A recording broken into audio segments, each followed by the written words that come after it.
We're going to look at Alpharetta, Georgia here in November 2018. I'm going to give you an example because this kind of shocked me, frankly. So it'll be interesting to find out, and then you can make your choice from there.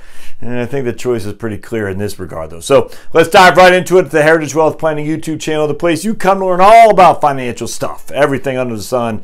We talk financial planning. So subscribe, comments, thumbs up, the whole thing. So I'm reading an article in the most recent journal. Was it maybe, I don't know, the Journal for Financial Planning. I think it was a couple months old. I stack them up. I got so much stuff to read. It's insane. Nassim Nicholas Taleb calls it the unlibrary, I think, or the anti-library, and that's what I have for every magazine or book. I gather 4 or 5 more just from reading the footnotes, and I just got it stacks upon stacks upon stacks. Right now I'm reading about the origin of lighting, actually. It's fascinating. The origin of lighting, and the lady who wrote that, I forgot her name off the top of my head, but she's writing a book now too on silence and just how in this day and age of just modern technology and everyone's we don't have enough time to just sit in silence and think, and I'm very much looking forward to reading that next. She's going to publish that, I think, in February 2019.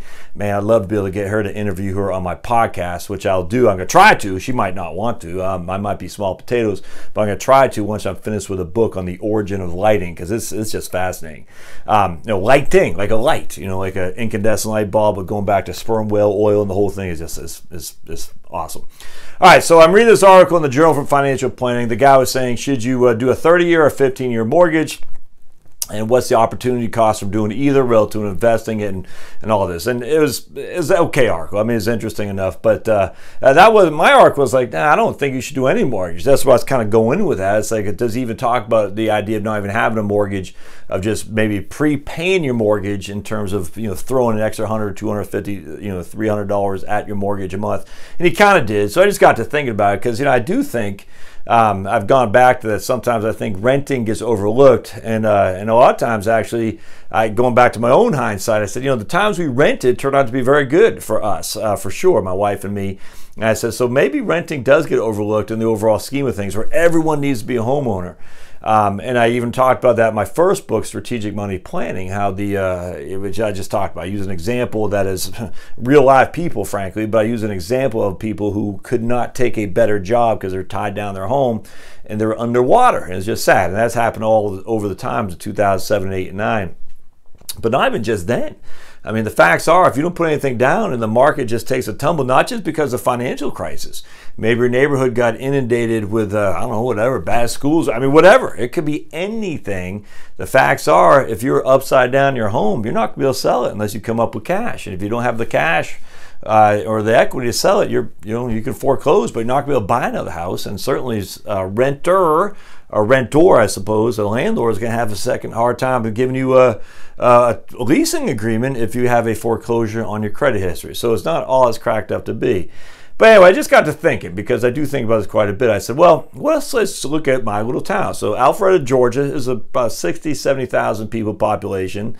It's a mix, so it's got relatively affluent area, and it's also got some of the from South Fulton County, or I should say North Fulton County, Atlanta and stuff. So we have what's the eclectic mix of people in terms of money and wealth. And generally speaking, North Fulton County is the wealthier part of the whole state of Georgia, like where I'm at. But in parts of Alpharetta is big enough that it has both. It's got lots of middle class, lots of working class people, and certainly lots of affluent white collar professionals as well who drive into Atlanta and whatnot. So it's a good mix. And it's one town over. So I said, well, let's just do some research on this. And I said, okay, we're gonna come up with two. Looking at Zillow. So I'm looking at Zillow. We came up with 2 different scenarios. So I rent or own in Alpharetta, Georgia, 2018. So on a rent, I got a bed. 2.5 baths, 4 beds, 2.5 baths, and the schools we'll talk about here in just a second. And then own, I got a 4-bed, 3-bath in the same exact schools. And I think the schools are where my they're Alpharetta High School, Hopewell Middle, and I forgot the name of the elementary. But the schools are good, 9s and 8s, or 9s and I think 9s and 8s according to greatschools.org. So all the same schools, literally one neighborhood away. I mean, literally, it's not like the difference between the wrong side of the tracks neighborhoods. And up here in Alpharetta, most of these are subdivisions.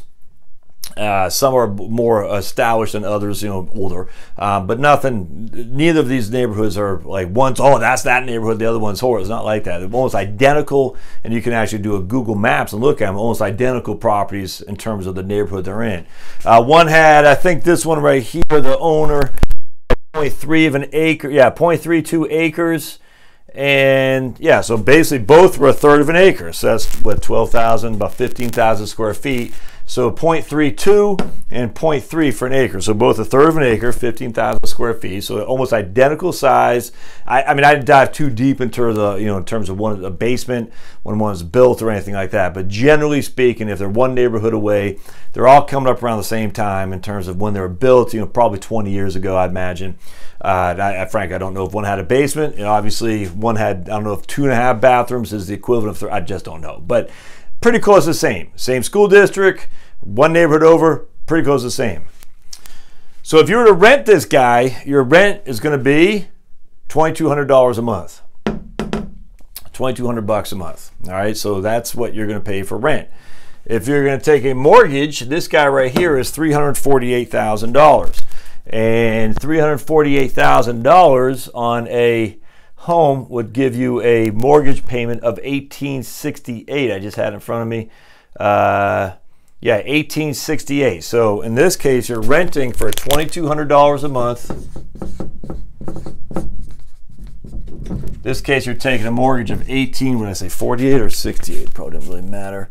1,868 a month.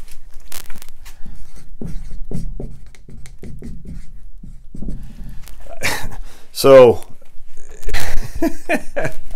that blew me away. I thought for sure the rental would be much cheaper. But if I'm paying, $350 more or $315 more a month to rent, that doesn't make any sense. See, my premise was that the guy writing the article, I said, the facts are, and my whole premise even on this right here, if you borrow $350,000, you're only getting about $12,000 in your first, $17,000 in your first year of interest. I mean, that's it. And so unless you have $7,000 of other interest or other itemized deductions, you're not even itemizing. And that was my premise when I was doing this, quote unquote research.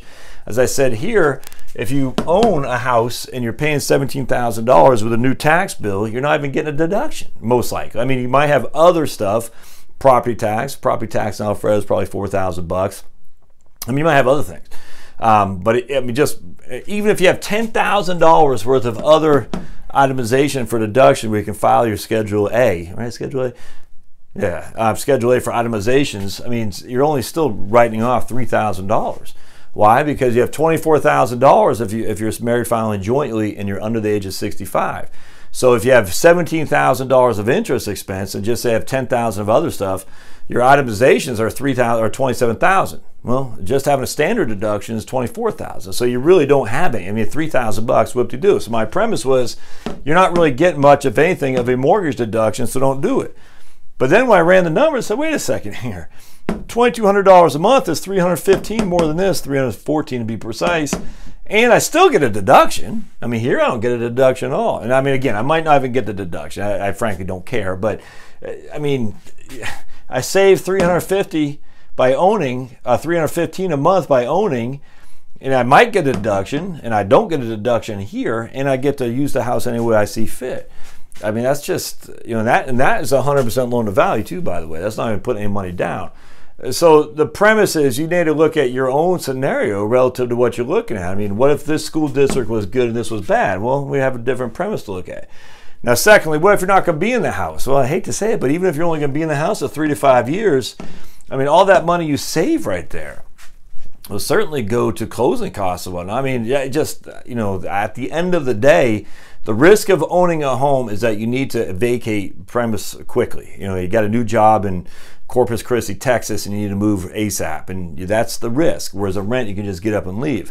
That's a big risk, and that has a value there. I mean, there's a value to renting that you have the flexibility to get up and leave and move someplace. That's a fact. But here, I mean, 5 years from now, not only will you have, it's all that money you saved in rent that you're not paying, $300 a month over 5 years. That's 60 payments at $300 a month. So you're going to save, without even thinking about investing it right there, you're going to save 60 times 314. You're going to save almost $20,000 right there just in savings on rental versus mortgage. And on top of that, you never know if they're going to raise the rent. And secondly, by the time 5 years expires, your interest now is down to, well, you haven't really paid much interest, but you're paying $16,000 a year as opposed to $17,000 a year. So you're saving $1,000 a year in interest alone. You still got the same payment, but now your principal is being paid down at a clip of $5,000 the first year, $5,400 the second, $56, $59, and $62 the third. So you're paying more and more to principal, which means you're building more and more equity. So you save, what I say, about $20,000 in rent and living expense. On top of that, you build equity at the extent of, that's another $25,000 right there. Yeah, a little bit more than that. So basically $40,000 a difference between the two. And let's just say closing costs, and we'll say it grows to $400,000 at that point. Well, actually won't. We'll say it just stays the same, $350,000. Closing costs on $350,000 sells what, $10,000, $15,000. So in this case, it's a no-brainer to me. You'd want to own an Alpharetta for two things being the same, without question. Now, in your neck of the woods, Peoria, Illinois, Springfield, Missouri, Walla Walla, Washington, I think, right?